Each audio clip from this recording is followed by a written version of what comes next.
Welcome back to 843 TV. We're here now with Mr. Tom Noyes. He is the general manager here on the beautiful Spring Island. Good morning. How are you this morning? Very well, thank you. A little bit better now that the sun's shining? Feeling good now, feeling good. So as a general manager, you guys have so many amenities to manage. A lot of people know about the world-class golf course, which we're sitting on right now, and your beautiful equestrian center that you see when you're coming on the island. Tell everybody about maybe a few other things that not everybody's aware of. Well, I'm glad to do it. Even though we're surrounded by water on all sides, obviously, what a lot of people don't realize is that we have about 30 ponds on the island, both saltwater and freshwater of varying sizes. We have two really large saltwater impoundments. One of them is called the Great Salt Pond, and one of them is called the Shrimp Pond. We probably have at least 15 species of fish that you can catch here on Spring Island, from bluegill, black drum, red drum, tilapia, largemouth bass. Right here behind us, we stock a pond with catfish just for kids to come in and dunk a hook in and be able to catch a fish. Don't tell my stepson that. I'll have to be out here all day. Bill's great at getting catfish off of a hook, so he's close by. Well, the Great Salt Pond, didn't y'all just do a lot of work to that? We did. Last April, we had a major project. It was so wonderful because the members came out, about 100 strong. We were draining the pond to dredge a canal in it and fix the water control structures, which were failing. And it was just amazing to watch members down in the mud, grabbing fish. And we had fish come out of there that were 30 inches long, 35 inches long, and they're being babysat right now across the water there in Bluffton at the Waddell Mariculture Center, and they're getting ready to come home pretty soon. The pond is fixed and filling back up and ready to go. Yeah, that's amazing. Aside from some of those things too, you have many jobs here, and one of them is to manage the events calendar.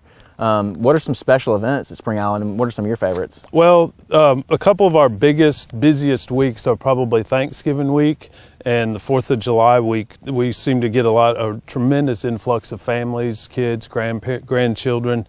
4th of July week is probably one of our real hallmark weeks. We have a 3-day nature camp, which is Camp Spring Island, that's very, very well run by our staff and volunteers. Kids get around the island, playing with bugs and birds and turtles and reptiles and things like that. We also, in that same week, do a sports camp, which is a combination of golf, equestrian, exercise, little swimming, horseback riding, and things like that. And we end the whole week with a very fun day. We have a parade from the barn down to Walker Landing, and we decorate horses, golf carts, bicycles, cars, convertibles, and we have a bugle player and a drummer, and we dress up and we parade right down Mobley Oaks Road to a wonderful barbecue and have a good time with games and everything for the rest of the day. So that's one of our really fun weeks. That sounds fun. So my understanding is that you have a tremendous amount of experience in high-end private clubs throughout the Southeast, and you also live here, which is not a Not here. live in an area. What makes Spring Island really, truly separate from, because we're fortunate enough to live in an area where it's kind of beautiful everywhere.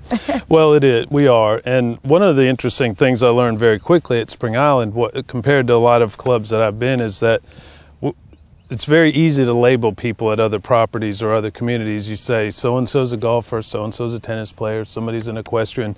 That can't happen at Spring Island. Our people are so multifaceted and interested in so many things, you just can't put a label on people. It really is amazing. That's what I've tried to explain to people when I tell everybody about coming out here.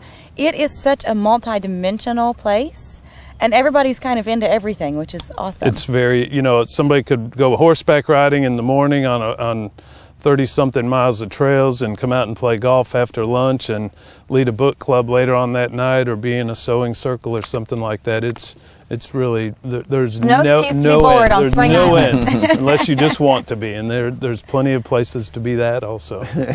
And the golf course is really, world renowned, obviously. And there was a layout change, I believe, a couple years ago. Can you tell us a little bit about what was done there? In the spring of 2012, we closed the golf course for renovation. primarily to begin fixing the irrigation system and replace some of the aging infrastructure. We took the opportunity to reconfigure, the greens and bunkers. The bunkers were one of the major changes that took place during that, but the renovation has been very well received.